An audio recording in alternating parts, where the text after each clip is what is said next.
with the way it's turning out, but both can agree that it is you know, the option that's available to move forward, then we've made progress.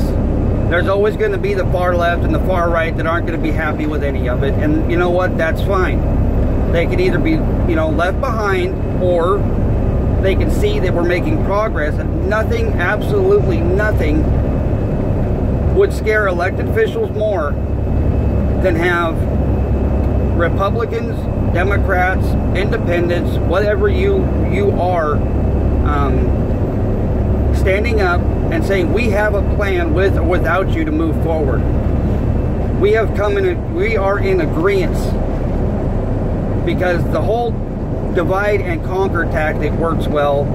The mainstream media, both the right and the left, have been dividing and conquering for years with their fighting back and forth, the false narratives on the news, getting Hollywood involved, and all it does is separate people and puts people on one side or the other screaming at each other that which side is wrong, which side is right. We all have our personal opinions there, but I believe that we can, people from both parties, put our partisan politics aside, use intellect and thought, and stop the identity politics. Stop with the fact that, oh, I'm a Republican, so I can only believe and put forth what Republicans say or what they think. Democrats the same way. Well, I'm a Democrat, so I can only think a certain way. It's wrong, and it's going to get us nowhere, and all it leads to is the government worming their way in and putting more and more and more control on you. And I'm going to end this with this. For people on the left and some on the right that seem to believe what their politicians tell them, their politicians say what they're for or what they're against, well, a lot of politicians, like ones that are screaming for single payer, they want you to believe that these insurance companies and these medical providers, whether it be for the drugs or hospital beds, whatever the case may be, are the evil, horrible monsters that are driving up costs so much. And, well, here's a little secret. A lot of these politicians take big money from these places.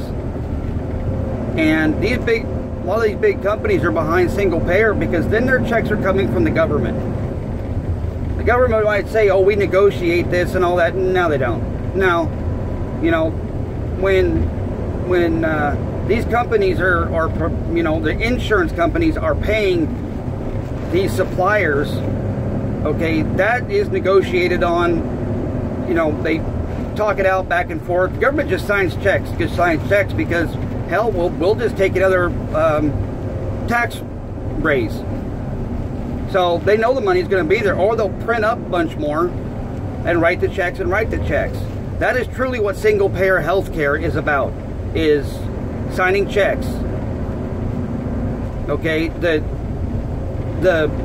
you know, 100 people or so that really run this country and decide, run the world, I should say, and decide things, they're all heavily invested in all of this.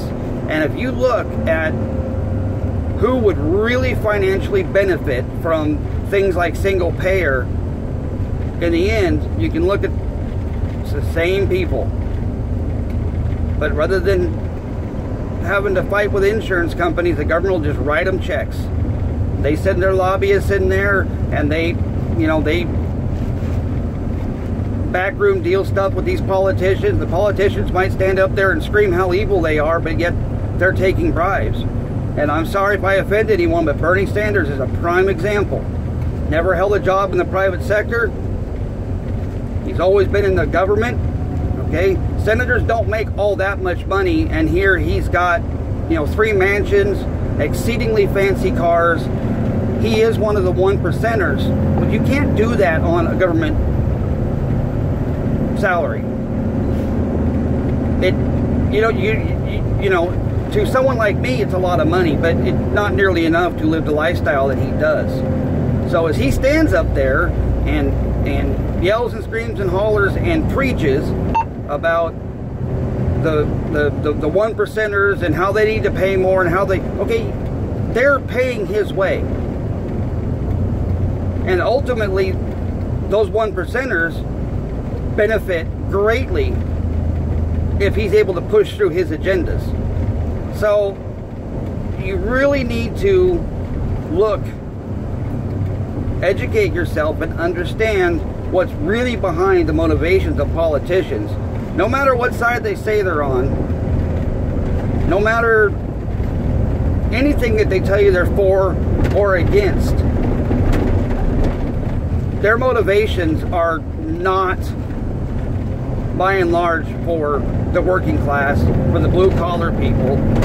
It is to further their money, their power, their influence. And we need uncorruptible people. Well, anybody's corruptible, but we need people that can get in there and get the job done. And I looked, and I believe the salary for governor is $98,000 a year. Well, that's a sight more than I make now. I always work hard for my paycheck, and I would work extremely hard for that paycheck. I mean, that's, to me, is a huge advancement in money. And,